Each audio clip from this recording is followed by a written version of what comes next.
Formados para contar la verdad. La mayor deuda de todos los niveles de gobierno es la seguridad. Uno de los objetivos es combatir actos delictivos. Cuando la verdad se investiga, la mentira tiembla. Yo tengo otros datos. No les gusta la crítica, pero hay cosas que se tienen que decir. Que no es falso, pero se exagera. Es cuestionar, es pensar distinto. Cuando la política se mide ante la justicia. Así las cosas. Dice lo que otros quieren ocultar.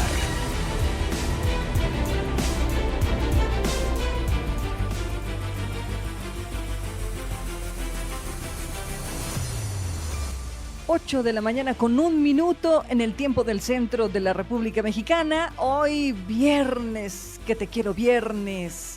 O como dijera Lucerito, viernes, gracias a Dios, es viernes. Viernes 5 de diciembre y hoy aplica la famosísima frase de todos para uno y uno para todos. Y es que resulta que el día de hoy, 5 de diciembre, murió en 1870 Alejandro Dumas, novelista, dramaturgo francés, autor de la obra como Los Tres Mosqueteros o El Conde de Montecristo. Y justo de ahí viene esta famosísima frase de todos para uno, uno para todos. Más que un lema, dicen algunos, un pacto de vida entre almas valientes. Y nosotros arrancamos esta jornada informativa ya casi de fin de semana, pues con informaciones importantes generadas en las últimas horas en el estado de Querétaro y más allá de las fronteras del estado de Querétaro. Quédese con nosotros, desde estos momentos y hasta las 10 de la mañana le estaremos compartiendo la información generada en las últimas horas en nuestra entidad. Y arrancamos rápidamente con un resumen de lo que le estaremos compartiendo esta mañana. Los diputados de la Cuarta Transformación, híjole, mire, esta nota está sabrosa, pero me parece que es una descortesía política, pero bueno, esa es mi postura. No es una postura editorial, es una postura personal, pero mire, los diputados de la Cuarta Transformación en el Congreso local dijeron que tenían otros pendientes, lo entrecomillo.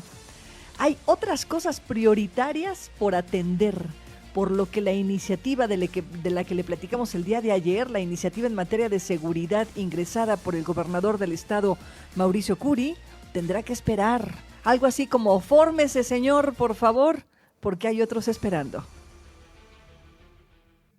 No le quiero decir al Poder Ejecutivo que se forme a la cola, ¿verdad? Pero sí quiero decir que hay muchas iniciativas que aún faltan por armonizar y que tenemos que mejorar las condiciones de las leyes que tenemos aquí atoradas en el Congreso. Bueno, así de fuerte y claro lo dijo Claudia Díaz Galló, quien es en estos momentos casi la vocera de la 4T en el Congreso del Estado. Y Claudia Díaz Galló, por cierto, diputada del Partido del Trabajo, dice que el préstamo que hoy está solicitando el municipio de San Juan del Río de 180 millones es para pagar un endeudamiento de 147 millones que dejó nada más y nada menos que el ahora diputado local del Partido Acción Nacional, Guillermo Vega, que por cierto fue presidente municipal de San Juan del Río. Dice Claudia Díaz Galló que el municipio tiene que explicar además algunos subejercicios de ahorros reportados de hasta 13 millones de pesos, pero que durante periodos electorales estos ahorros se convirtieron en adeudos. ¿Pero qué creen que pasó en San Juan del Río en el 2024? Hubo un endeudamiento, un ejercicio que endeudó al municipio por 40 millones de pesos. ¿Qué pasó en el 2024? Hubo proceso electoral. Así de quisquilloso y detallado el análisis que está haciendo la 4T de algunos proyectos de presupuesto para el 2026. Vámonos con otras informaciones. Los legisladores del Partido Movimiento de Regeneración Nacional dicen que tienen confianza de que sí se va a cumplir la deuda de legislar la reducción de la jornada laboral a 40 horas. Estas declaraciones son de Alejandro Pérez, secretario general del partido en Querétaro. Esto luego de que la presidenta Claudia Sheinbaum anunciara una reducción gradual, pero no legislada, hasta llegar a las 40 horas de jornada laboral en este país. Dice que solamente lo consensó, más no está puesto en papel, digamos, no está todavía legislada esta propuesta. Escuchemos. Me parece que es una lucha histórica. Nosotros desde la izquierda es una de nuestras banderas. No podemos ser ni contradecir pues por lo que hemos venido luchando. La Asociación de Pozos de Riego en Querétaro se va a mantener pendiente hasta ver cómo evoluciona la aplicación de la Ley General de Aguas. Francisco Perusquía, su presidente, declaró que gracias a la intervención de Ricardo Monreal se han realizado algunas modificaciones favorables, pero que todavía no hay que cantar victoria. Dice que aún no tienen pensado tomar una postura o pronunciamiento tanto en contra o en favor. Puede darse el caso de que la Cámara de Senadores la modifique y no esté de acuerdo en las modificaciones que hizo la de diputados y pues no lo apruebe y lo regrese a la Cámara de Diputados. Entonces, estamos esperando nosotros cómo queda.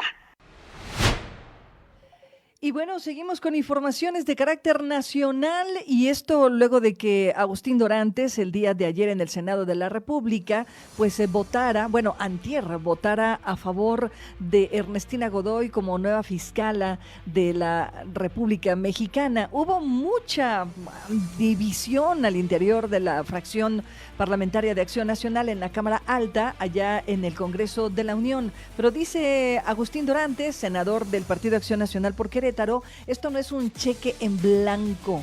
Ernestina Godoy tendrá que dar resultados. Dice Agustín Dorantes, apoyé la propuesta con la intención de que esto mejore las condiciones de seguridad y de justicia para los queretanos y queretanas. Dice que él votó efectivamente a contracorriente del resto de los senadores de Acción Nacional. Darle ese voto de confianza, que no es un cheque en blanco, sino es una exigencia de que se conduzca con independencia, con pulcritud, con veracidad y sobre todo con coordinación para cuidar Querétaro. Era importante para fortalecer la coordinación con la entidad. El municipio de Querétaro inició operaciones ya para inhibir la venta del uso de pirotecnia durante el mes de diciembre. Esto en coordinación con la Sedena y cuerpos de seguridad. Y es que en lo que va del año, las autoridades han asegurado alrededor de 500 kilos de artificios pirotécnicos, mientras que en el 2023 se destruyeron 4 toneladas. Así lo dijeron el día de ayer. El año pasado se aseguraron y destruyeron alrededor de 4 toneladas de artificios pirotécnicos ya terminados. ¿Qué significa ya terminados? Que, pues bueno, ya vienen en la presentación prácticamente listos para usarse. Y bueno, le comento adicional a esto que a propósito de la pirotecnia, hace menos de una semana, un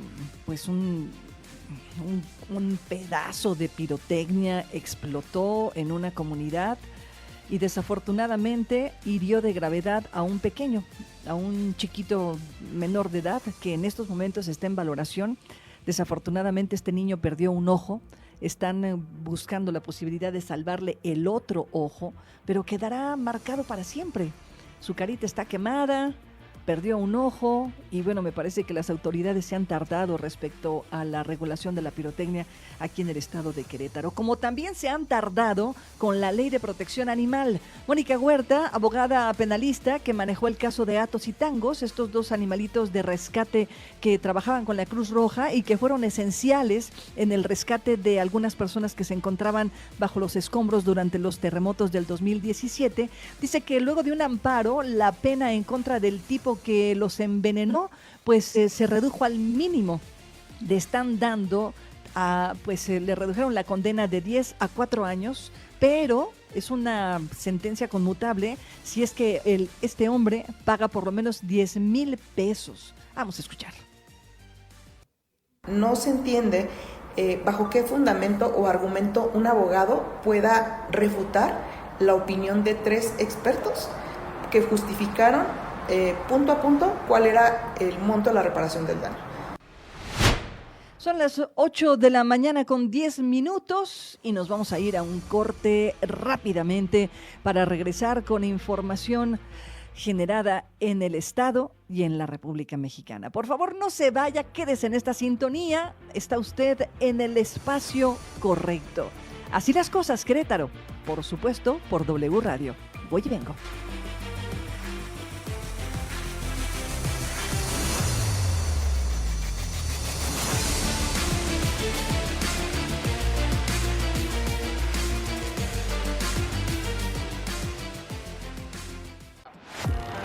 Así las cosas, donde la noticia se analiza, se cuestiona y se entiende desde todos los ángulos. Continuamos. Son las 8 de la mañana con 15 minutos y aquí en el estudio me da mucho gusto saludar a César Chávez, quien es un buen amigo, un viejo conocido, no por viejo, sino porque hace muchos años nos conocemos.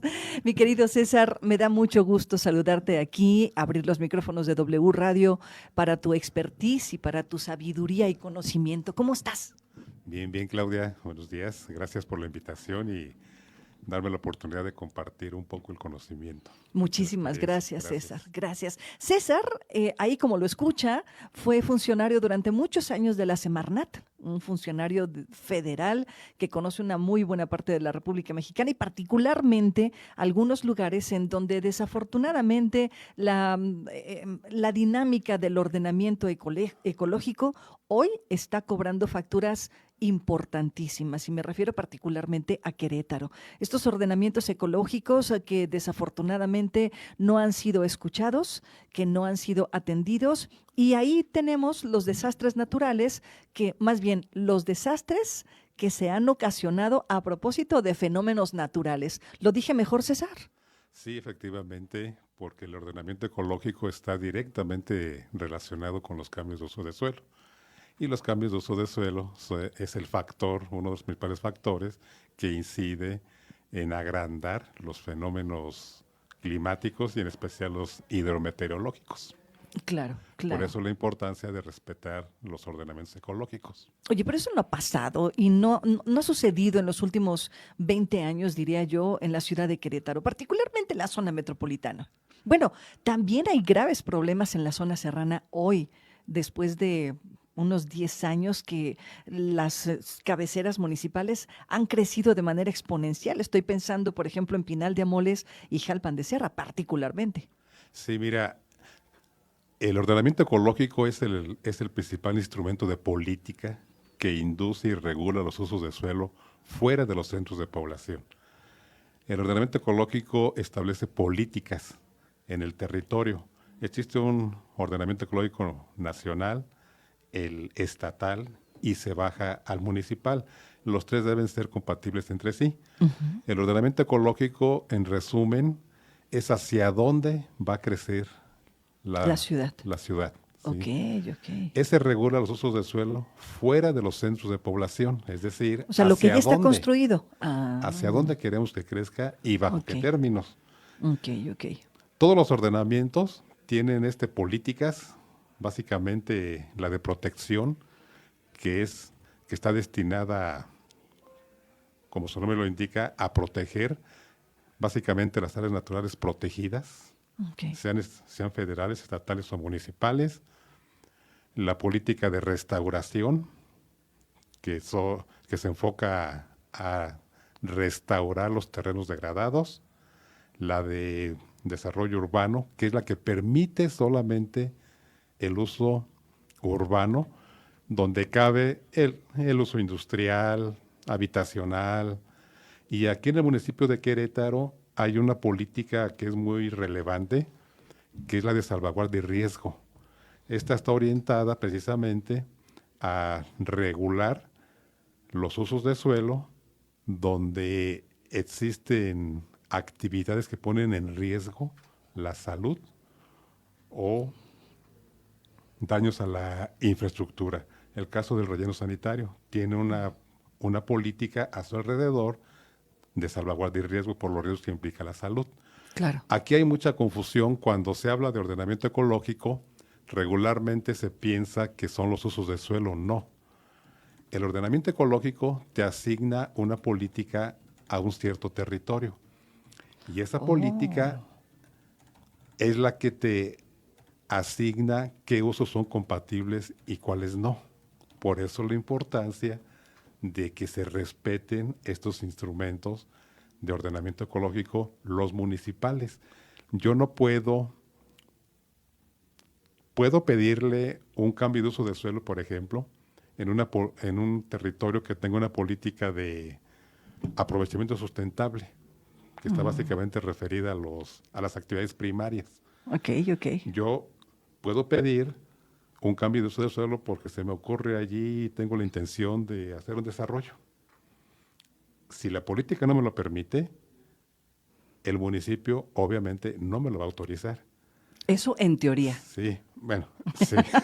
Eso es lo que indica el reglamento. ¿Por qué es importante? Porque precisamente el ordenamiento ecológico con esa política que ya me asigna pretende precisamente ordenar los usos de suelo con actividades que sean compatibles. Con ese suelo, Sí, digamos, con ese suelo, territorio. Sí, con ese Ok. territorio. Y una vez que ya está expedido ese reglamento, autorizado por Cabildo y inscrito en el registro público, viene la segunda etapa, que es donde ahora sí los programas municipales de desarrollo urbano le asignan el uso de suelo, habitacional, industrial, comercial, protección, todos los que se contemplan, pero ese es el mecanismo que establece la ley y su reglamento. Entonces, a ver, si estoy entendiendo, ingeniero, primero hay un análisis por parte de una dependencia federal, que sería la Semarnat. En los municipales, debe ser congruente con el ordenamiento estatal que ya también existe. Ah, ok. Sí. Es decir, entonces en el Estado ya tienen identificado todo el territorio, o debieran tener identificado todo el territorio en donde se asienta un municipio para determinar hacia dónde se puede seguir construyendo o hacia dónde se pueden construir a lo mejor espacios de esparcimiento. Estoy pensando en parques, en jardines o en campos, por ejemplo, mantener algunos lugares para pues mantener la actividad agrícola. Sí, es correcto. Tan es así que un municipio, su ordenamiento ecológico debe ser congruente con el que ya existe a nivel estatal. En el 2022, si mal no recuerdo, el Estado, CEDESO, actualizó su programa de ordenamiento ecológico regional o estatal, y ese debe ser congruente con los de los municipios. Inclusive, si hubiera alguna modificación al ordenamiento del Estado, en un municipio, el Estado debe dar su opinión favorable, debe ser congruente. Ah, ok, entonces es la primera puerta que hay que abrir. Es la primera. Ya. Por eso la importancia de que, se respeten a través de los cabildos, que son, claro, que es finalmente quien autoriza o no los cambios de uso de suelo, y en consecuencia el ordenamiento. El primer filtro es el ordenamiento ecológico. De ahí, como te dije, se desprenden todos los usos de suelo. Yo, en una política con desarrollo urbano, obviamente, que si yo pido, que ojalá fuera el caso, ¿verdad?, mi terreno quiero incorporarlo como un área protegida, pues no va a ser algo congruente, ¿verdad? Porque si no está dentro de estas áreas que considera el Estado, deben de ser áreas protegidas. Exactamente. Oye, César, pero qué complejo, porque lo que miro ahora en la zona metropolitana es que hay mucha premura por crecer. Hay mucha migración, mucha gente que ha llegado a Querétaro en los últimos, hay algunos que dicen que la explotación demográfica en Querétaro pues se potenció después del 85 con el terremoto. Entonces ya llevamos casi 40 años creciendo de manera exponencial. Querétaro en los 90s todavía iba poquito a poquito, pero hoy lo que yo miro es que hay una necesidad urgente de crecer hacia las periferias. Y ahí, me parece, se han sacrificado muchos espacios que yo no lo sé de cierto, pero pareciera que hay algunos espacios que podían haber sido espacios de reserva. Estoy pensando en el municipio del Marqués o el crecimiento de Querétaro rumbo a la zona de Santa Rosa Jáuregui, algunos rumbo a Huimilpan, en las fronteras con Huimilpan. Pero déjame hacer un corte rápido, un corte comercial. Son las 8:25 y hoy estamos hablando de ordenamiento ecológico y cómo está impactando directamente no solo en la calidad de vida de los habitantes, sino en la seguridad de quienes habitamos una ciudad, porque créame, lo que ha sucedido en el pasado inmediato, estoy hablando de las contingencias generadas por las lluvias tan solo en San Pedrito Peñuelas y en Felipe Carrillo Puerto, no es casualidad. Y creo que estamos frente a ¿cómo decirlo? Ante una condición de desgracia ya anunciada. Como lo diría Gabriel García Márquez, crónica de una muerte anunciada o crónica de una inundación anunciada. Pero regresando del corte, vamos desmenuzando esto. Estás escuchando Así las cosas. En un momento regresamos. Bueno, voy entendiendo, mi querido César, que entonces este ordenamiento ecológico le va dando, valga la cacofonía y la redundancia, orden al crecimiento de una ciudad. En teoría, para eso serviría el ordenamiento ecológico. Pero, ¿qué pasa en la zona metropolitana, César? Lo que decíamos antes de salir al aire, salir del aire, salir al corte, el municipio del Marqués ha crecido de manera exponencial en los últimos 10 años.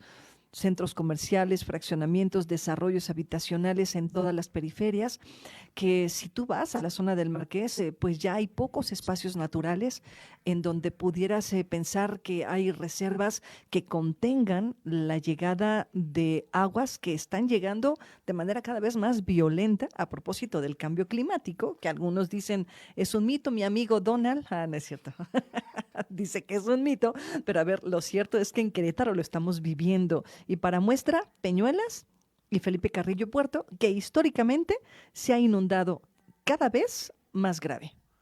Sí, efectivamente, por eso la importancia, lo acabas de mencionar, de ordenar los usos de suelo a través del programa de ordenamiento ecológico. Como te decía, aquí se asignan políticas, pero no son políticas discrecionales. Estas se asignan con base en los atributos del territorio. Ok. Tipo de suelos, condiciones socioeconómicas, vegetación. Es un abanico de criterios que finalmente llegan a imponer esa política. No es una ocurrencia, está basado en condiciones ambientales y socioeconómicas. La importancia del ordenamiento es que a través de este instrumento, como bien lo dijiste, se ordena el uso de suelo y se evitan estos polos dispersos, ¿sí?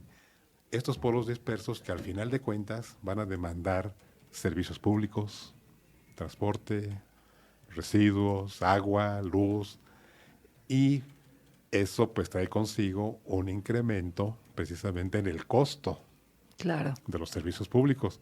Por eso la importancia de que se ordenen los usos de suelo, se prevean los del futuro y algo muy importante, se actualicen. Como bien lo dijiste, hay algunas zonas que muestran un rápido crecimiento, es cierto. Entonces allí precisamente el ordenamiento ecológico no es algo estático. Uh-huh. Debe ir evolucionando a través precisamente del desarrollo. No es algo estático que ya se queda fijo. Uh-huh. Por eso se prevé el mecanismo para su actualización.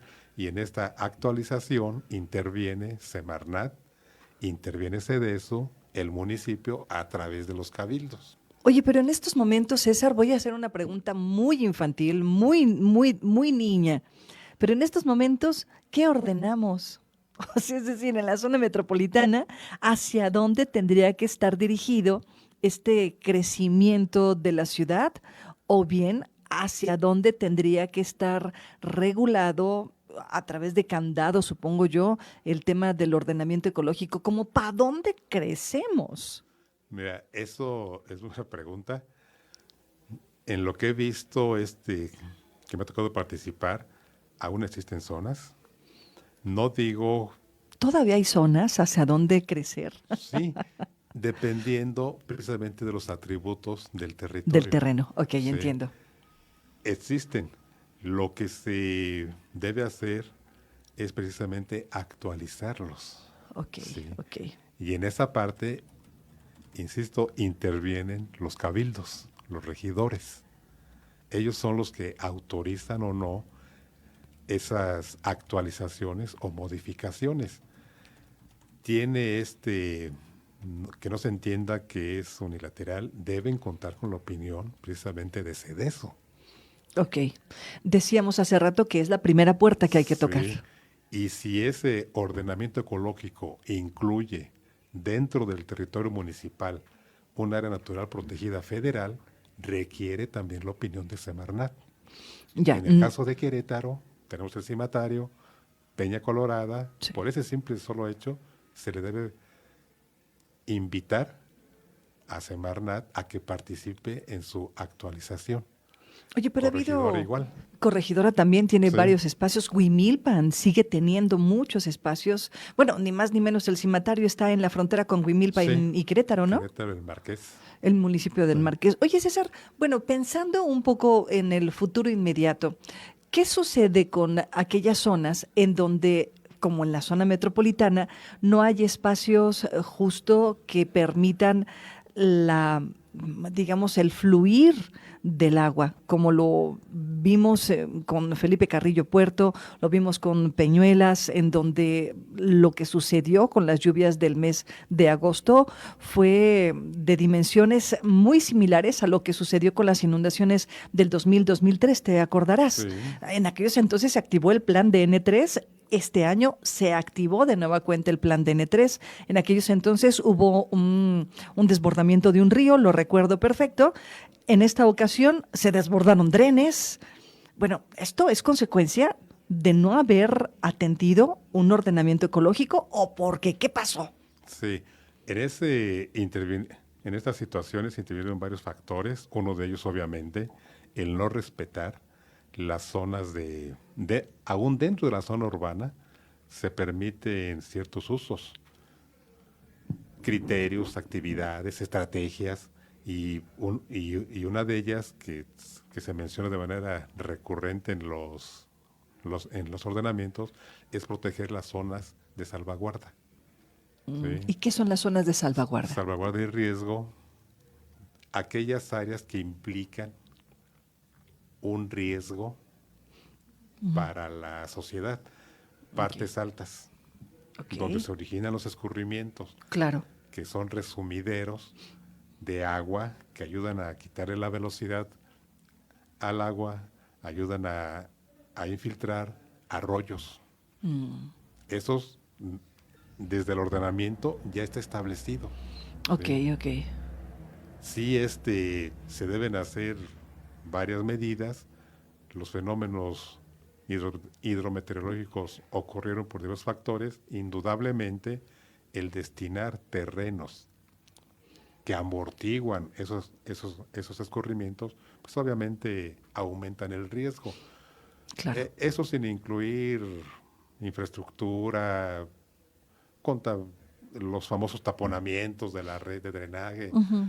Quitando todo Sí. eso que forma parte de la infraestructura pluvial de la zona. Eso, el factor que interviene, claro que sí. Las zonas altas de montaña son auténticos resumideros. Ya. Y te ayudan precisamente a disminuir. Allí la importancia de que en una zona urbana que tiene política urbana, no significa que ya todo se va a urbanizar. Allí caben también parques lineales, ya, zonas de amortiguamiento del Querétaro 2000, por ejemplo. Claro, claro. Todos esos, pero esos usos te los va a dar el Programa Municipal de Desarrollo Urbano, que autorizan los municipios. Por eso insisto, la importancia de los regidores y del cabildo es muy importante para respetar los ordenamientos o bien para actualizarlos. En teoría eso es su chamba. Y dar respuesta precisamente a las necesidades de la población. Bueno, César, por último, me queda un minutito, pero quisiera preguntarte, dadas las condiciones de la ciudad y cómo ha crecido, ¿qué pasa ahora? Es decir, este ordenamiento ecológico evidentemente no fue tomado en cuenta, no fue respetado, no lo sé. Lo cierto es que hoy tenemos una ciudad potencialmente inundable y esto seguirá sucediendo. Sí, las características de la zona metropolitana, estar en la parte baja de la cuenca, pues obviamente siempre va a existir el riesgo, siempre, ¿sí? Además de las intensidades de la lluvia, fenómenos, toda esa parte, pero sí creo que es muy importante que los municipios actualicen, ¿sí?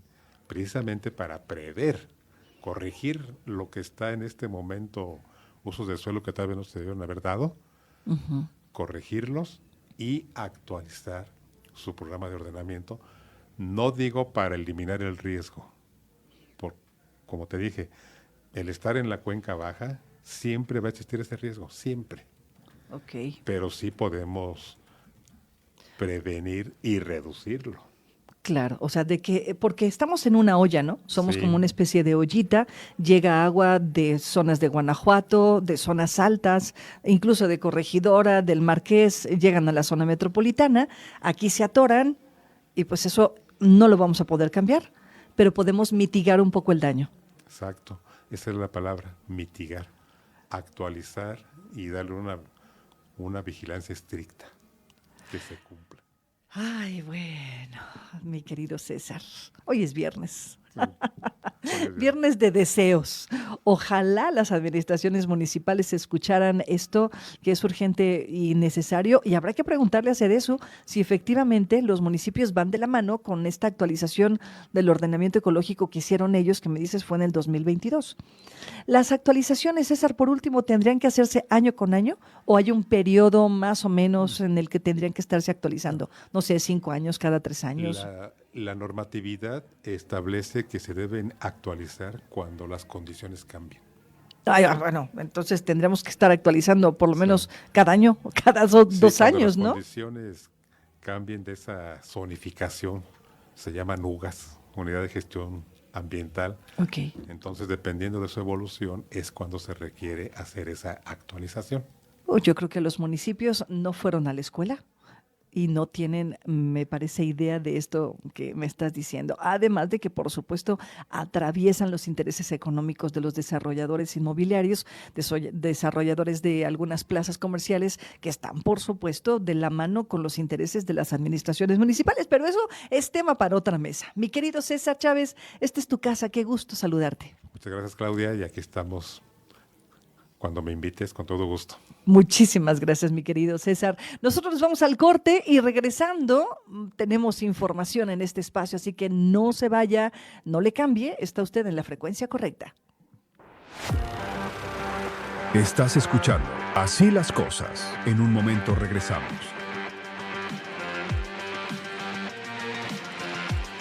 El día de ayer, déjeme compartirle esto, son las 8 de la mañana ya con 47 minutos. Fíjese que el gobierno el día de ayer aprobó en algo que han llamado el Fast Track. El Pleno del Senado fue en realidad, no el gobierno, perdóneme, el Pleno del Senado aprobó así como muy a la carrera esta reforma que frena la venta de concesiones entre particulares y que está contenida en la Ley General de Agua. ¿En qué consiste esto? Dice el Senado de la República en esta reforma que se podrá vigilar la transmisión de concesiones de agua, incluida la herencia. Va a vigilar las reasignaciones. La intención, dicen los senadores, es acabar con el mercado de agua entre particulares. Esta ley de aguas nacionales, establece que los derechos amparados en las concesiones y asignaciones no serán objeto de transmisión. Los derechos preferentes derivados de la transmisión de propiedad, fusión y escisión de sociedades civiles o mercantiles y derechos sucesorios se reasignarán de conformidad con un artículo, el artículo 37 bis 1 de esta ley. Ahora bien, ¿qué dice este artículo? Este artículo dice que la Autoridad del Agua resolverá mediante procedimientos expeditos en un plazo que no exceda de 20 días hábiles la reasignación de volúmenes cuando se transmita el dominio de una propiedad asociada a un título de concesión. en los casos de fusión y escisión de sociedades civiles o mercantiles y en caso de que se acrediten derechos sucesorios. La reforma a la Ley de Aguas Nacionales se aprobó en 7 horas. La aprobaron con 85 votos en favor y 36 en contra. Fue enviada inmediatamente al Ejecutivo Federal para su publicación y, por supuesto, que ha generado muchas polémicas, muchas resistencias. Aquí en Querétaro, el día de ayer, la Asociación de Pozos de Riego de Querétaro platicó con los reporteros de W Radio y dicen que si bien es cierto, no están del todo de acuerdo con algunas modificaciones a esta Ley General de Aguas, van a mantenerse antes de hacer pública alguna postura en torno a esta Ley Nacional de Aguas que ha sido autorizado recién. Pero Romualdo Moreno, quien es el presidente de la Unión Ganadera en México, prometió que en el caso de que se apruebe la Ley de Aguas Nacionales sin tomar en cuenta las necesidades que ellos como ganaderos y agricultores expusieron en la Cámara de Diputados, de nueva cuenta se van a movilizar y van a bloquear las carreteras de este país. La advertencia está puesta y dice Romualdo Moreno, lo vamos a cumplir si ellos no nos cumplen. Escuchemos. La aprobación de la Ley General de Aguas en la Cámara de Diputados ha generado incertidumbre entre los productores del campo de nuestro país, quienes temen que no se vean reflejadas las más de 50 modificaciones que fueron solicitadas por su gremio ante los diputados. Y en el caso de que el panorama no pinte favorablemente, saldrán nuevamente a bloquear carreteras y vías férreas. Esto lo aseguró Romualdo Moreno Gutiérrez, presidente de la Unión Ganadera de Querétaro. Enfatizó que de ser necesario, los productores de Querétaro se sumarán a las movilizaciones, ya sea deteniendo las vías de ferrocarril o las carreteras federales. Además, expresó que este sábado tienen pensado acudir al Zócalo en la Ciudad de México a buscar a la presidenta Claudia Sheinbaum. Romualdo informó que la Ley General de Aguas presenta alrededor de 56 modificaciones en su propuesta y pese a ello, todavía tienen algunas cuestiones que todavía no les queda claro a los productores. Señaló que le alarma que los legisladores estuvieran apresurando la discusión del tema, ya que ellos tenían contemplado anunciarlo hasta febrero. Expresó que una vez que la ley sea presentada en el Estado, meterán presión a los diputados, en especial a los del partido Morena, ya que aseguran que han tenido el respaldo de legisladores del PAN, PRI y Movimiento Ciudadano. El presidente alertó que de no aplicarse las modificaciones a la iniciativa, la propuesta impactará a los productores de todo el país. Como tal. Sí, pero por supuesto, si se llega a aprobar sin las reservas que nosotros le hicimos saber, más vinieron muchísimas reservas, y la verdad es que yo sentí que nos estaban dando a tole con el dedo. A la hora que yo le dije al diputado, a un diputado ahí de Morena, pues que por qué no la pateaban la ley para el año que viene, le dije que ya habían dicho que la iban a votar en febrero. La verdad me preocupa porque hizo como no me quiso contestar y pues la verdad es que hizo como una mueca como de burlándose de los otros. Estábamos ahí de todos eran 10 estados que están manifestándose, entre ellos Chihuahua, Guanajuato, y pues la verdad es que ojalá y no vaya la ley como ellos la querían hacer y que sí tomen en cuenta las reservas. Bueno, pues parece que se estaban burlando de nosotros. En este país hay muchas burlas a los ciudadanos, desafortunadamente, Romualdo. Y vamos ahora con la Asociación de Pozos de Riego, que también se mantienen en esta postura a propósito de la Ley General de Aguas o la Ley de Aguas Nacionales. Dicen que en estos momentos esperarán a que las cosas evolucionen y a conocer a detalle cómo es que viene la ley en lo general y en lo particular. Y si no los convence, también tomarán las carreteras de este país. Pese a que productores del campo asociados con la Unión Ganadera Regional de Querétaro aseguraron que tienen pensado movilizarse en el caso de que la Ley General de Aguas no contemple las modificaciones que fueron señaladas por el gremio, los productores de la Asociación de Pozos de Riego de Querétaro mantendrán una postura vigilante en la evolución de este tema. El presidente Francisco Perrusquía declaró que todavía no pueden presentar una postura en concreto hasta que vean cómo fue aprobada la ley ante la Cámara de Senadores. Detalló que Ricardo Monreal incluyó la modificación modificación de 20 puntos que fueron señalados por el sector agropecuario, incluyendo la posibilidad de heredar los terrenos sin tener que acudir a la Comisión Nacional del Agua, CONAGUA, para poder gestionar el cambio de título y que no se pierda la concesión del uso del agua. El presidente señaló que pese a la resolución no tienen pensado nuevamente tomar carreteras, ya que considera que hay otras formas de manifestarse, pero que efectivamente se mantendrán vigilantes. Parece ser que por intervención de Ricardo Monreal sí se incluyeron en el dictamen sí estaba una modificación como de 20 puntos, 20 propuestas hechas por el sector agropecuario. Uh-huh. Que quitaban varias cosas, pues no solo graves, eran un verdadero riesgo para los productores, particularmente los pequeños propietarios y ganaderos, aunque nos afecta a todos la ley. Pero mire, puede darse el caso de que la Cámara de Senadores la modifique y no esté de acuerdo en las modificaciones que hizo la de diputados y pues no lo apruebe y lo regrese a la Cámara de Diputados. Entonces, estamos esperando nosotros cómo queda. Hay puntos que sí nos ven.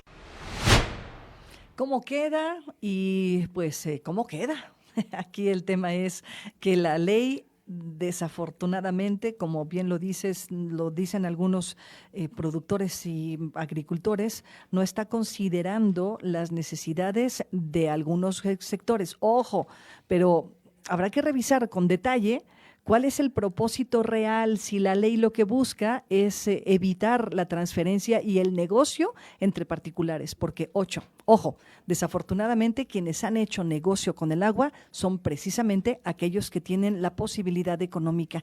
En algunos sectores primarios el agua se ocupa simple y sencillamente para resolver un tema de mantenimiento de las propias tierras. En fin, vamos a estar muy cerca de este tema y por supuesto le daremos seguimiento puntual. Nos vamos al corte, son las 8 de la mañana ya con 56 minutos. Vamos al corte, regresamos pronto, un rápido resumen de lo que le estamos compartiendo en esta jornada de viernes aquí en Así las Cosas, Querétaro. Estás escuchando Así las Cosas. En un momento regresamos.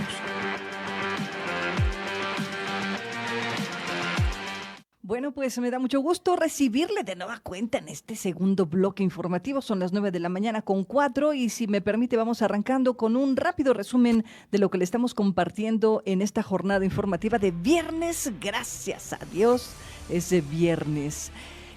Los diputados de la Cuarta Transformación en el Congreso local dicen que actualmente la legislatura tiene otros pendientes prioritarios por atender. Así que pues se batearon literal y metafóricamente la iniciativa en materia de seguridad ingresada por el gobernador del estado, Mauricio Curi, y le dijeron, oiga, señor, fórmese, tendrá que esperar.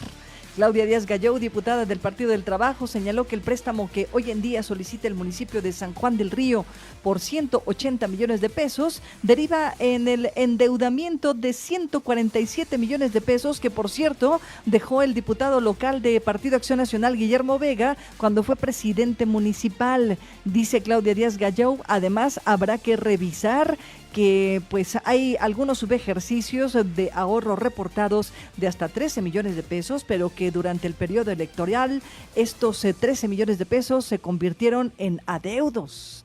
Hay confianza en que los legisladores de Morena sí cumplirán la deuda de legislar la reducción de la jornada laboral a 40 horas. Esto lo dijo Alejandro Pérez, secretario general del partido en Querétaro. Esto en un momento en el que la presidenta Claudia Sheinbaum Pardo anunció una reducción gradual, pero no legislada, sino únicamente consensuada con el sector empresarial. La Asociación de Pozos de Riesgo de Querétaro se mantendrá pendiente hasta ver cómo evoluciona la aplicación de la ley de aguas en el país. Francisco Perrusquía, presidente, declaró que gracias a la intervención de Ricardo Monreal se han realizado algunas modificaciones favorables, pero que todavía no hay que cantar victoria. Dice que todavía no tienen pensado tomar una postura o pronunciamiento en contra o en favor de esta Ley General de Aguas Nacionales. Hablando del Senado de la República, el día de ayer Agustín Dorantes defendía un poco el voto a favor de la nueva fiscal de la República Mexicana, Ernestina Godoy. Dice Agustín Dorantes, esto no es un cheque en blanco, luego de apoyar esta propuesta de la presidenta Claudia Sheinbaum y evidentemente hacerlo a contracorriente del resto de los senadores del Partido Acción Nacional. Y en el municipio de Querétaro comenzaron ya los operativos especiales para inhibir la venta y el uso de la pirotecnia durante el mes de diciembre, esto en coordinación con la Sedena y los cuerpos de seguridad. Y es que en lo que va del año, autoridades han asegurado alrededor de 500 kilos de artificios pirotécnicos, mientras que en el 2023 se destruyeron 4 toneladas. Y también hablando de algunos vacíos en la ley, Mónica Huerta, abogada penalista que manejara el caso de Atos y Tangos, estos perros rescatistas que fueron envenenados, dice que luego de un amparo, la pena en contra del culpable de este asesinato se redujo al mínimo y que tendría que pagar tan solo un monto de 10,000 pesos en caso de que quisiera librar la pena de cárcel. El caso puede quedar cerrado por completo. Y es que mire, la sentencia original era de 10 años con 6 meses en prisión y una multa de más de 115,000 pesos. Sin embargo, este amparo hizo que esta pena disminuyera hasta los 10,000 pesos y que podría pagar justo para no pisar la cárcel. Le disminuyeron la pena de 10 años, 6 meses a tan solo 4 años. En la información de carácter nacional, déjeme compartirle que está circulando Eduardo Manzano, uno de los comediantes más influyentes de la televisión mexicana, murió este 4 de diciembre, ayer, a los 87 años de edad, según lo han confirmado algunos de sus familiares a través de un comunicado difundido en redes sociales. Era conocido por ser el polivoz Lalo Manzano, Eduardo Manzano, que pues falleció el día de ayer a los 87 años de edad. Uno de los comediantes pues más reconocidos y conocidos precisamente por darle voz, por darle vida a este concepto de los polivoces. Y seguramente usted recordará el ¡ay, madre! Pues era de Eduardo Manzano. Y pues hoy descansa en paz a los 87 años de edad el famosísimo polivoz Lalo Manzano. Y también en la información de carácter nacional, déjeme compartirle que los organismos empresariales en México, Estados Unidos y Canadá están llamando a extender un TEMEC libre de aranceles, y es que ya comienzan las negociaciones para fortalecer o extender el Tratado de Libre Comercio, este tratado que existe entre México, Estados Unidos y Canadá, y que lo que pretenden los empresarios en nuestro país y en otros países, como Canadá, por ejemplo, es que este tratado se convierta en un tratado libre de aranceles para cumplir con algunos beneficios para los 3 países. Y esto va a ser uno de los temas más complicados de tratar a propósito de la postura que ha asumido Estados Unidos en torno a los aranceles, y pues el liderado precisamente por su presidente, el señor Donald Trump. Son las 9:09, vamos a un corte comercial, no le cambie. Esta frecuencia es la correcta, W Radio, y usted está escuchando Así las Cosas, Querétaro.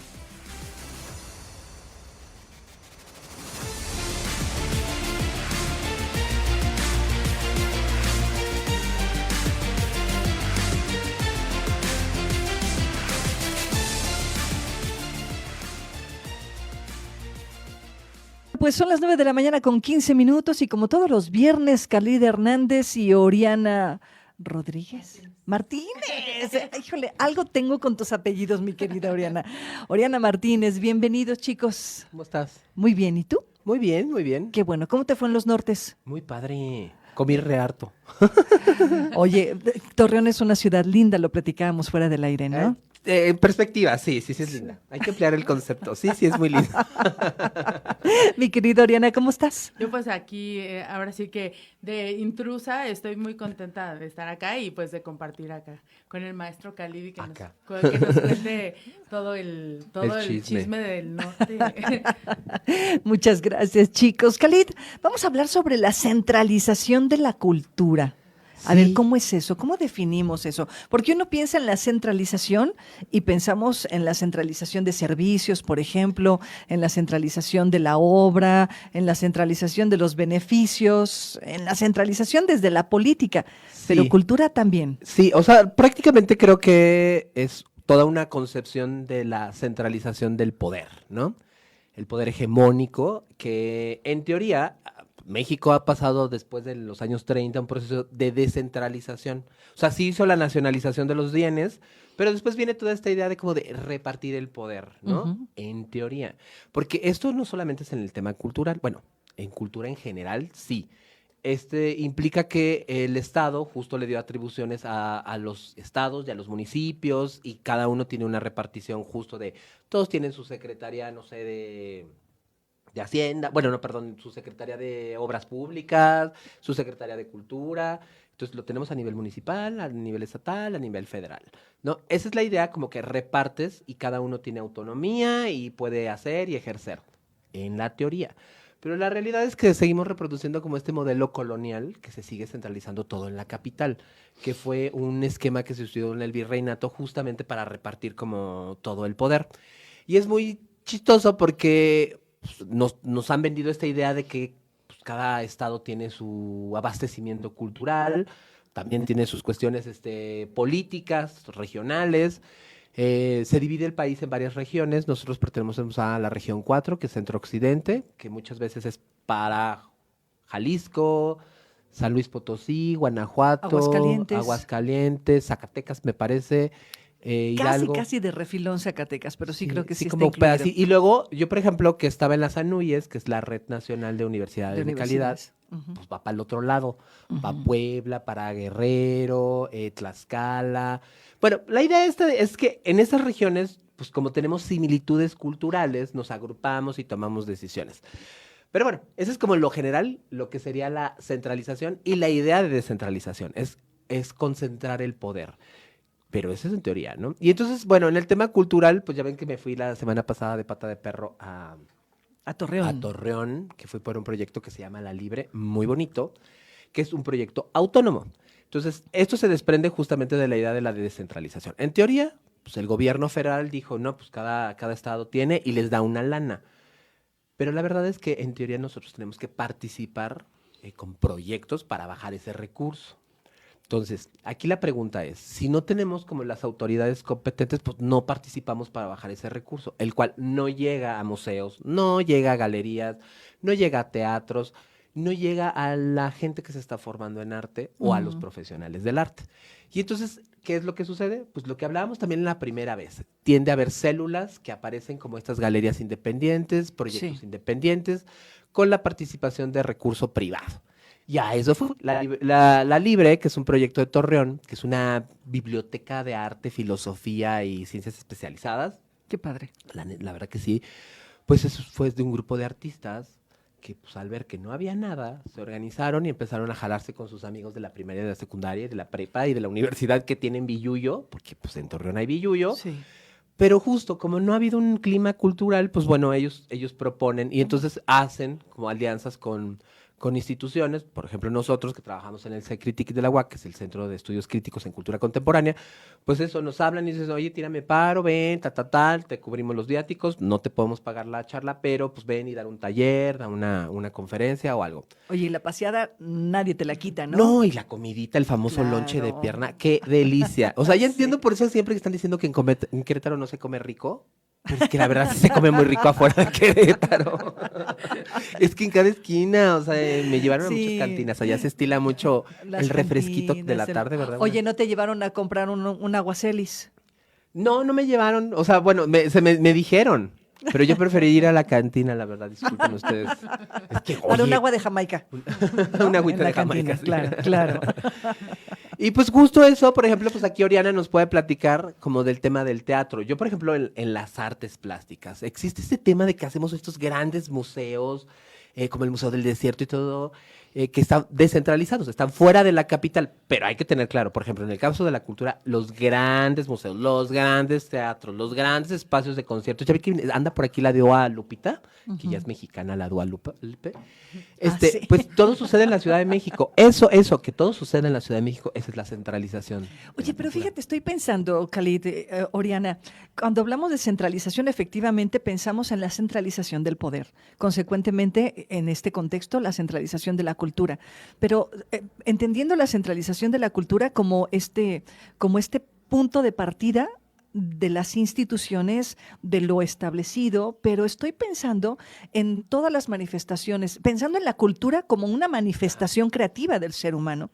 Y estoy pensando en todas aquellas personas que construyen cultura en las comunidades, por ejemplo, en las ciudades, en pequeños espacios. Estoy pensando en los barrios tradicionales en Querétaro, en donde la cultura está como una manifestación creativa, como una manifestación de creación, y que ahí, ¿en dónde cabe este rollo de la centralización? O sea, ¿cómo lo deshacemos para que esos espacios, como bien dices tú, La Libre es un ejemplo, y hay muchos otros ejemplos, Oriana, tú lo sabes, muchos espacios de teatro que son independientes y que luchan a contracorriente para poder mantenerse vivos, ¿no?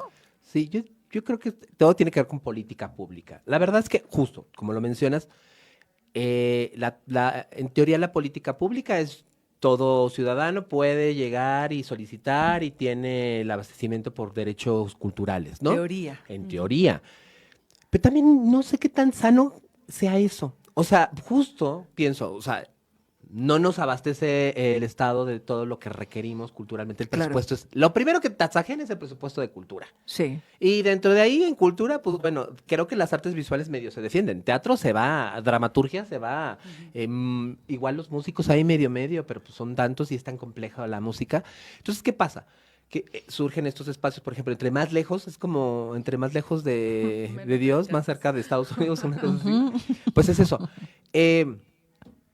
Lo que pasa al no estar tampoco cerca del Estado es que tienen la posibilidad de estos grupos culturales florecer de manera más alternativa, por lo cual más propuesta. Claro, el triple o cuatriple de talacha, o sea, le tienen que luchar más, no hay recurso. Pero siento que los proyectos pueden ser más honestos, más incidentes en la comunidad y con más retórica, creo. No sé tú qué opinas, Oriana. Sí, por ejemplo, ahora que decías de estos esfuerzos por descentralizar, creo que en la cuestión del arte escénico, por ejemplo, la muestra de teatro, ¿no? La muestra nacional de teatro, antes pues era algo que se hacía como en la Ciudad de México. Y en estos esfuerzos, pues bueno, el año pasado fue en Cancún, no, este año fue en Cancún porque es en octubre, el próximo año será en Querétaro y es como algo que va moviendo, que hace que, bueno, que a lo mejor no conocías, por ejemplo, ¿no? Les decía, yo no conozco Torreón, ¿no? Entonces, si se la llevan a Torreón, bueno, toda la gente voltea para allá. Sí. Y también, por ejemplo, en el caso del Festival de la Joven Dramaturgia, que es donde trabajo los veranos, normalmente eso está bien padre porque nació en Querétaro, se ha mantenido en Querétaro a reserva de cuando hay y no apoyo por parte de la Secretaría o Instituto, y eso atrae a gente, por ejemplo, una vez una chica que escribe increíble de Piedras Negras, ¿no? O sea, que de no haber sido por el festival, no había habido forma de que ella pudiera acercarse, a que conocieran su obra, a que demás, ¿no? O sea, como ese tipo de esfuerzos se hacen, pero como dice también el maestro Khalid, o sea, siento yo que falta presupuesto, porque además en esta cosa de englobar el arte con la educación, ¿no? O sea, como la secretaria, ahora ya digamos está un poco más delimitado, pero cuando era, no, es que es educación y se le quitó a cultura para darse la educación, ¿quién se va a quejar? Pues no, nada más el tema es que también el arte de alguna forma educa, ¿no? O forma, sensibiliza. Por supuesto. A mí me parece que quien no ha cruzado su vida por alguna manifestación de las bellas artes, pues está incompleto, ¿no? Pero eso lo vamos a platicar después del corte, son las 9:25, usted está en la frecuencia correcta, no se vaya, estamos platicando como todos los viernes de cultura, de creación, de estas cosas que nos atraviesan y que no siempre consideramos como una prioridad de nuestra vida, pero yo creo que eso podemos empezar a cambiarlo de poco a poco y Querétaro es una ciudad que se presta para ello. Vamos al corte y regresamos.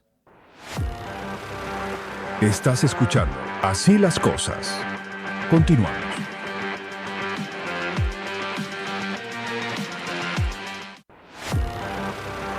Estás escuchando Así las Cosas. Continuamos.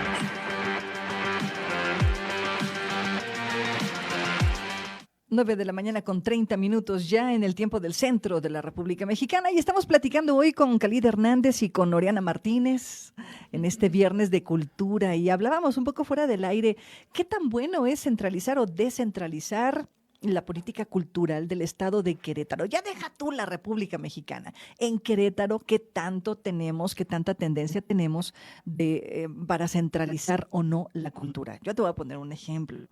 El año pasado se llevó a cabo el Hey Festival, que seguramente ustedes conocen, un evento que tiene características internacionales.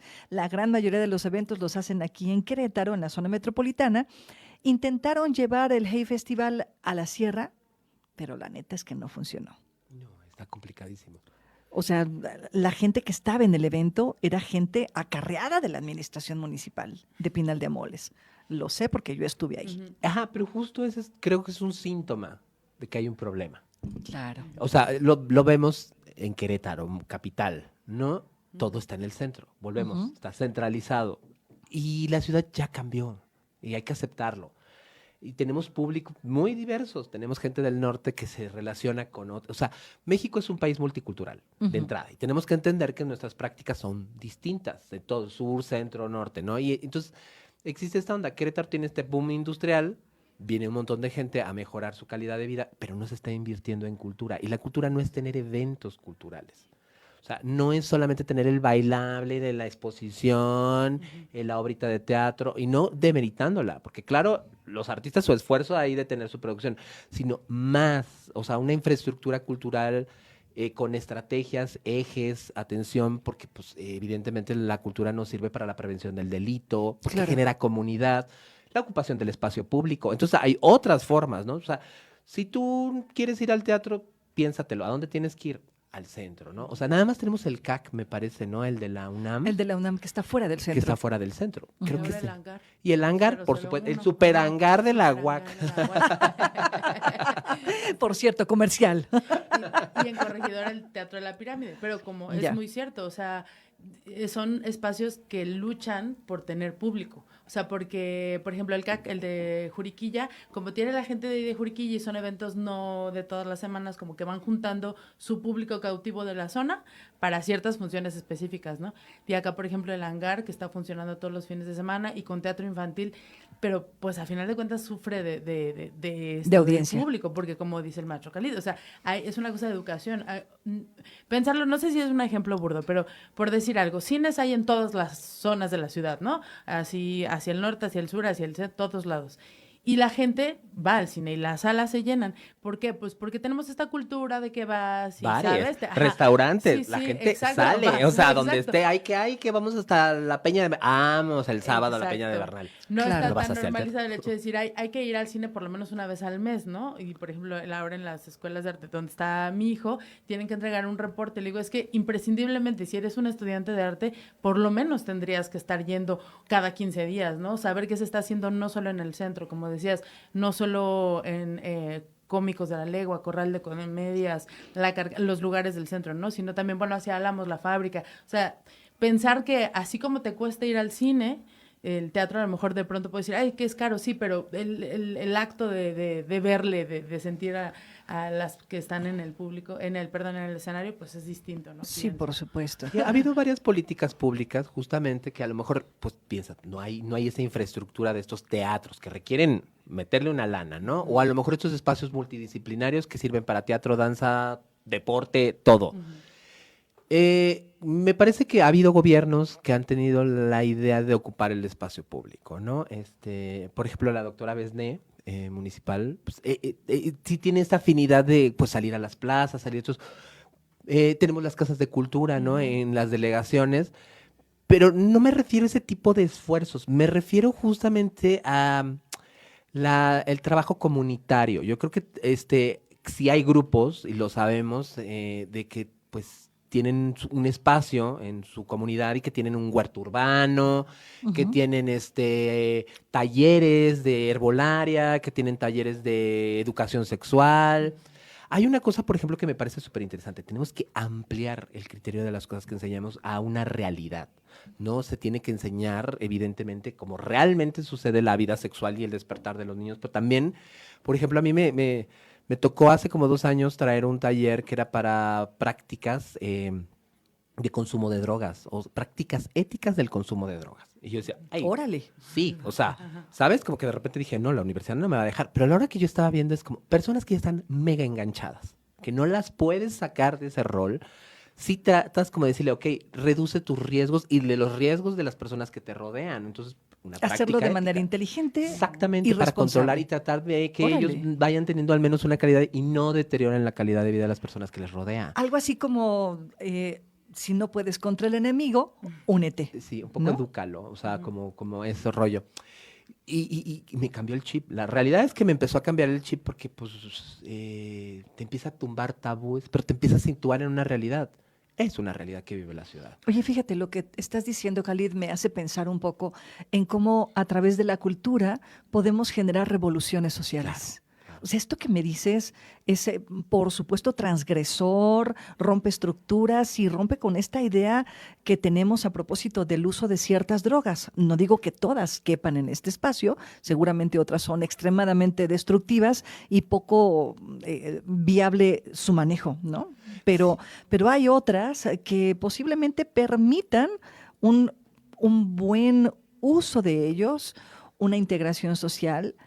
Y la cultura justo partiría de ahí, ¿no? De este rollo desde la teoría de los estudios culturales que dicen precisamente todo lo que nos rodea es una construcción cultural a partir de esta idea del ser humano de ir creando. Claro, ¿no? yo creo que hay que sentarnos en una realidad y a partir de esa, verla. No, estos tipos de talleres no quieren promover el uso, evidentemente quieren erradicarlo, pero hay problemas, ¿no? Hay una pandemia global y lo sabemos del uso del cristal, ¿no?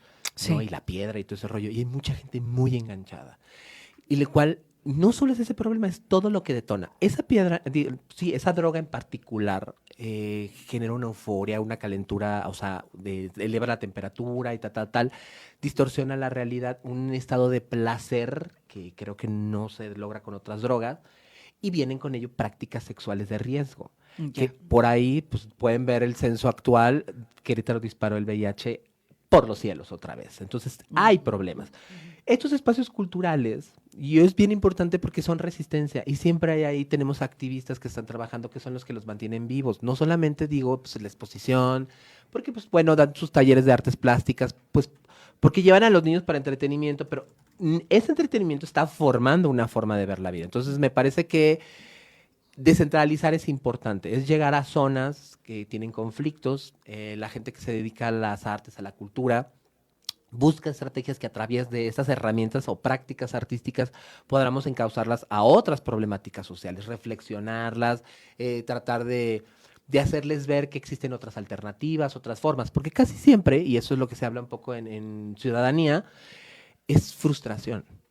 Al no tener un lenguaje o una vasta experiencia en varias situaciones, por así decirlo, no encuentras la manera de sacar esa frustración o denunciarla, ¿no? Porque no existe esa palabra. Entonces, las artes permiten que a través de sus prácticas podamos sacar ese enojo que se trae, esa frustración que se trae, y se pueda canalizar a otro lugar. Entonces, Bueno, se ha hecho todo el tiempo y quienes sabemos de un poquitito de historia, pues ahí está el teatro griego, ¿no? Sí. Justo se utilizaba para burlarse de los gobernantes, para poner sobre la mesa alguna inconformidad social, luego fue evolucionando a los famosísimos coros griegos y luego vino Shakespeare, ¿no? Oye, muy a propósito de la época, la pastorela nació como una forma de evangelizar, o sea, una cuestión escénica que evangelizaba, así como les cuentas la historia de, pues así nacieron las pastorelas. Efectivamente, y ahí está la literatura. Sor Juana Inés de la Cruz es uno de las muestras de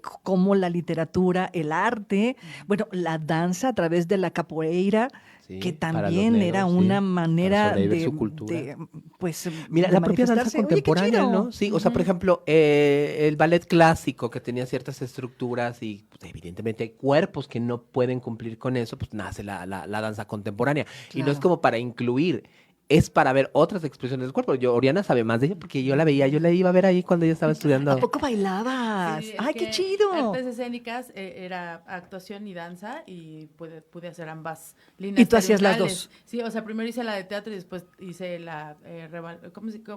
cruzas las materias que no se cursaron para tener las dos danza licenciaturas. contemporánea. Sí. O sea, sí, es todo un mundo y como dicen, ¿no? También tenía que ver mucho lo de la danza clásica, ¿no? Bueno, este tipo de cuerpos y todo. Y ahora también cómo vamos cambiando las estructuras, ¿no? Los pensamientos, cómo Claro, te vamos demuestran. incluyendo. Por ejemplo, esa cuestión de la inclusión, que a veces le cuesta a muchas gentes. Por ejemplo, la voz, ¿no? Antes no tenías ciertas notas, tú no eres para música, tú no eres tal. Y ahora, por ejemplo, nosotros tenemos un coro que es para personas que no cantan, pero es educar la voz, pero va enfocado a temas emocionales, a trabajos emocionales. Entonces vamos cruzando, igual el cuerpo. John, que trabaja ahí en el Secretic, pues tiene formación en danza profesional, ya sabes, Marta Graham, todas sus técnicas, y ahora anda en un tema muy zen, como a partir de todo eso hay también una deconstrucción del cuerpo. No tienes que tener un tipo de cuerpo correcto, tienes que amar tu cuerpo. Y sé que son como muy woke, zona todo esto y podemos criticarlo, pero no, es calidad de vida. O sea, vamos cada vez empujando la frontera, llegamos al límite que antes era y damos cuenta que todavía hay un universo más adelante y vamos a extender ese horizonte y vamos para allá. Y es bueno y es malo. Es justo, por ejemplo, el uso de drogas. Claro. Pruebas una, vas por otra y vas por otra. No es que las aplauda y no nada, pero tendremos que tener criterio para hablar de las cosas. Por supuesto, cultura, y ese criterio que se va formando justo en la práctica. Si no practicas, si no vives, si no construyes, deconstruyes, si no te atreves a entrar en estos espacios en los que de manera regular no entramos porque estamos en el caos del cotidiano, pues entonces efectivamente nuestros criterios se van quedando centralizados. Sí. Mi querido Khalid, esta es tu casa, Oriana, esta es tu casa. Me encanta platicar con ustedes porque creo que de este tipo de espacios hay muy pocos en Querétaro, si no es que casi no hay. Es decir, debatir sobre la cultura, qué estamos construyendo, qué estamos haciendo y cómo a partir de eso podemos reconfigurar nuestra visión del mundo. Esta es su casa, chicos. Nos vemos la próxima semana. Muchas gracias. Muchísimas gracias. Saludos a todos. El tiempo nunca va a ser suficiente, No, pero desafortunadamente. ya tuvimos más, ya te pudimos hablar Queremos más. Un programa nomás para nosotros, para hablar de cultura. 9:43, voy al corte. Así las cosas, donde la noticia se analiza, se cuestiona y se entiende desde todos los ángulos. Regresamos. Bueno, pues estamos ya de regreso, nos quedan apenas unos 13, 14 minutos antes de que termine este espacio informativo y vamos con información que se nos ha quedado pendiente en este espacio y vamos a retomar lo que le compartía en este arranque de noticiario. Resulta que el gobierno estatal, a través de obviamente el Ejecutivo, el gobernador del estado, presentó una serie de iniciativas para reformar la ley en materia de seguridad. Híjole. Bueno, pues el día de ayer los diputados de la 4T, la famosísima Cuarta Transformación, le dijeron al señor gobernador, oiga, pues espérenos, porque andamos un poquito ocupados, ¿qué cree? Pase a otra ventanilla, porque aquí hay mucha gente formada. Dicen los diputados que tienen otros pendientes. Vamos a escuchar. A un día de que el gobernador Mauricio Curi González anunciara un paquete de reformas para actualizar 8 leyes estatales en materia de seguridad, diputados afines a la Cuarta Transformación señalaron que su discusión y aprobación en el Congreso local no es prioridad en este instante. Claudia Díaz Gallou, diputada por el Partido del Trabajo, coincidió que el fortalecimiento de la seguridad en el estado de Querétaro es una prioridad. Sin embargo, también lo son de primera importancia temas relacionados con el medio ambiente e igualdad sustantiva. Su declaración fue apoyada por diputados Eric Silva y Rosalba Vázquez Munguía, quienes se encontraban presentes durante la rueda de prensa. El paquete de reformas fue anunciado el miércoles por el gobernador Mauricio Curi González, quien detalló que el objetivo de esta iniciativa es homologar el marco jurídico local con lo establecido en la nueva Ley General del Sistema Nacional de Seguridad Pública. No le quiero decir al Poder Ejecutivo que se forme a la cola, ¿verdad? Pero sí quiero decir que hay muchas iniciativas que aún faltan por armonizar y que tenemos que mejorar las condiciones de las leyes que tenemos aquí atoradas en el Congreso. Bueno, pues le dijeron claro, muy claro, no hay tiempo para esta iniciativa. Y es que efectivamente el Congreso está a punto de cerrar su sesión, su periodo de sesiones, y evidentemente lo que tienen que sacar es el presupuesto. Yo no sé si políticamente haya sido correcto pues decirle al gobernador del estado, espérese, fórmese, porque hay otras prioridades. No lo sé. Solo me parece que es la primera ocasión que un Congreso local le dice al gobierno estatal, al Ejecutivo, pues aguánteme porque eso no es prioridad. Y la pregunta, por otro lado, sería, ¿efectivamente no es prioridad el tema de la seguridad? ¿Efectivamente no es prioridad la reforma a una ley que no está armonizada desde julio de este año y que a nivel federal está pidiendo algunas modificaciones? No lo sé de cierto, son preguntas que ahí dejo abiertas. Y a propósito de lo que el Congreso del Estado está discutiendo, pues vamos con temas presupuestales. Resulta que el Partido del Trabajo y la 4T ha estado haciendo, obviamente el Partido del Trabajo forma parte precisamente de este bloque de la 4T, y están haciendo, como ya le he venido compartiendo durante toda esta semana, una serie de análisis a los presupuestos que están presentando algunos municipios para el próximo 2026. Entre estos municipios está, por supuesto, San Juan del Río, que ha solicitado un préstamo, quiere que le autoricen un préstamo de más de 180 millones de pesos. Este préstamo, según la justificación del presidente municipal Roberto Cabrera Valencia, es para pagar un adeudo de unos 147 millones de pesos. Ayer sorprendieron las declaraciones, sorprendieron y no, las declaraciones de Claudia Díaz Galló, diputada del Trabajo, que ha estado liderando la presentación de estos análisis, y dice que ese endeudamiento de 147 millones de pesos lo dejó nada más y nada menos que hoy Guillermo Vega, hoy diputado local de Acción Nacional, en aquellos entonces, pues presidente municipal de San Juan del Río.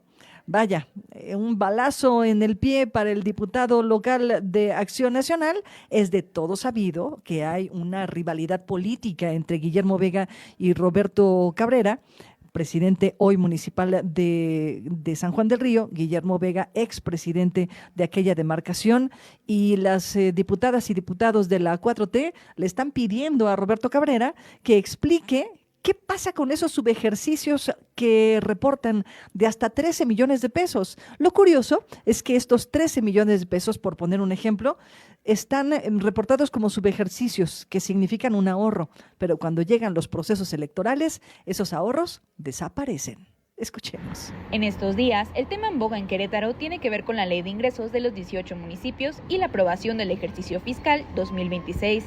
A poco más de 2 semanas de la fecha límite, Claudia Díaz Galló, diputada local por el Partido del Trabajo, señaló inconsistencias en el documento presentado por el municipio de San Juan del Río. El miércoles se llevó a cabo la primera sesión de la Comisión de Planeación y Presupuesto de la legislatura, con representantes de 18 municipios, en donde se dio a conocer que la administración del municipio de San Juan del Río tiene pensado solicitar un préstamo de 180 millones de pesos con los que pretende incrementar sus ingresos de hasta en un 18%, con el que pretende financiar proyectos de seguridad, obra pública y mantenimiento de infraestructura.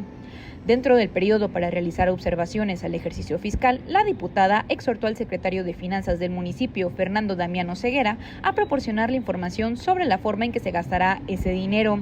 Al igual que realizó con la Ley de Ingresos de Municipios de Querétaro y Corregidora, la diputada enfatizó en los subejercicios que se ha reportado en San Juan del Río, mismos que han sido catalogados por Díaz Galló como guardaditos. Declaró que en 2023 el municipio reportó 13 millones de pesos ahorrados, mientras que en 2024 su ahorro se convirtió en una deuda de 40 millones. La diputada señaló que estos ahorros son utilizados en periodos electorales y enfatizó que en el 2021 el municipio de San Juan del Río registró una deuda de 147 millones de pesos que aparentemente corresponden al periodo de la administración de Guillermo Vega, hoy diputado local. El ejercicio fiscal de los municipios y el estado de Querétaro deberá ser aprobado antes del 15 de diciembre. De no conseguir una resolución, será aplicado el ejercicio fiscal 2025. Puede haber ejercicios en donde se puede quedar un rezago, pero no tantos millones de pesos como lo hemos visto en los otros municipios, que van haciendo sus guardaditos y se van gastando en otros años que no corresponden a los ingresos. ¿Pero qué creen que pasó en San Juan del Río en el 2024? Hubo un endeudamiento, un ejercicio que endeudó al municipio por 40 millones de pesos. ¿Qué pasó en el 2024? Hubo proceso electoral. Entonces, por qué este comportamiento que hacen en estos años, en donde hay un endeudamiento que hacen precisamente en esos años, y eso es a lo que nosotros hemos estado denunciando, estos comportamientos que hacen de manera arbitraria en años de proceso electoral en los municipios que quienes administran este gobierno. Bueno, pues estos análisis van a continuar esta semana, están concluyendo con ellos. Bueno, no concluyen el día de hoy, la próxima semana continuarán con algunos, porque recuerde usted que tienen que cerrar la votación de los presupuestos antes del 15 de diciembre. No es posible que después de esta fecha, el 15 de diciembre, pues el Congreso del Estado continúe con sus sesiones. No es que sea imposible, más bien pues no quieren hacerlo, ¿no? El periodo extraordinario puede decretarse, digamos, en los periodos de vacaciones, periodos ordinarios de vacaciones, pero bueno, los diputados insisten en que quieren terminar antes del 15 de diciembre. Y bueno, otro de los temas pendientes en la legislatura es la Ley de Bienestar Animal o Ley de Protección Animal. Mónica Huerta es una abogada penalista que manejó el caso de Athos y Tango, 2 perros rescatistas que fueron envenenados. Al agresor, del que se tiene conocimiento perfectamente, se le dio inicialmente una sentencia de 10 años y 6 meses, una sentencia histórica a nivel nacional incluso. Desafortunadamente, algunos vericuetos locales le han liberado de esta sentencia. La sentencia se redujo a 4 años y esta pena es una pena conmutable si es que paga 10,000 pesos de multa. Antes se le había establecido un pago de 115,000 pesos y 10 años con 6 meses de prisión. Hoy este hombre posiblemente quede libre. Han pasado 4 años desde que Athos y Tango, 2 perros rescatistas de la Cruz Roja de Querétaro, fueron envenenados por Benjamín N., quien en 2022 fue sentenciado a 10 años y 6 meses de prisión, además de pagar una multa estatal de 115,000 pesos y una de 2.5 millones de pesos por reparación del daño. Hoy el Tribunal Colegiado de Querétaro podría dejarlo libre por solo 10,000 pesos. La abogada que manejó el caso, Mónica Huerta, compartió que lamentablemente se ha presentado un desacato directo a lo resuelto por la Suprema Corte de Justicia. Mencionó que en esta semana terminó el plazo para impugnar y justo en esos momentos se presentó la nueva resolución. En esta nueva sentencia, Mónica reseñala que no hay sustento jurídico para que se mencione un doble enjuiciamiento y por el que se justifique la reducción de la pena al mínimo. Hace un par de semanas, el Poder Ejecutivo del Estado de Querétaro realizó un exhorto al Congreso local para aprobar la Ley OLI, una iniciativa de bienestar animal que reconoce a los animales como seres sintientes con dignidad y con el objetivo de fortalecer su protección contra el maltrato y el sufrimiento. La abogada detalló que van a implementar 3 recursos para poder revertir esta nueva sentencia, pero insistió que se encuentran ante un panorama de incertidumbre. No se entiende bajo qué fundamento o argumento un abogado pueda refutar la opinión de 3 expertos que justificaron punto a punto cuál era el monto de la reparación del daño. Entonces, simplemente son declaratorias, son manifestaciones que hacen en una sentencia sin fundamento jurídico, sin fundamento científico, sin fundamento legal. Simplemente porque están siguiendo la ejecutoria de una resolución de un tribunal colegiado que no realiza fundamento alguno para establecer una sentencia por un doble enjuiciamiento. O sea, reducir una sentencia alegando un doble enjuiciamiento que no se actualiza bajo ningún argumento jurídico. Yo siempre lo he dicho y lo seguiré diciendo en los espacios en los que tengo oportunidad. Una sociedad, un Estado que no protege a aquellas especies que por sí mismas no se pueden proteger, pues entonces da una idea y una señal del tipo de sociedad que está construyendo. Animales y plantas difícilmente pueden defenderse a sí mismas. Es obligación del Estado garantizarles seguridad. Y cuando no lo pueden hacer, entonces la verdad es que como ser humano tengo mis severas dudas de que puedan hacerlo en beneficio de mi persona, que por cierto, soy un ser humano que tengo la posibilidad, la razón, la capacidad y la creatividad de defenderme o al menos asumir las consecuencias de mis actos. Pero un animal, una planta, esas especies, ¿cómo se defienden? Y se supone que este mundo lo compartimos todos con todos. No somos únicos en el planeta. Y eso nos tiene que quedar claro. Ya nos vamos y ya no me quiero clavar en el tema porque hoy es viernes. Y vámonos al fin de semana. Muchas gracias, Cristian García, en controles técnicos y en producción de este espacio informativo. Yo soy Claudia Ivonne Hernández Torres, de este lado del micrófono. Gracias a usted por permanecer en sintonía, en escucha, pero sobre todo por su credibilidad en este espacio informativo. Nos escuchamos el lunes. Que tenga usted un excelente fin de semana.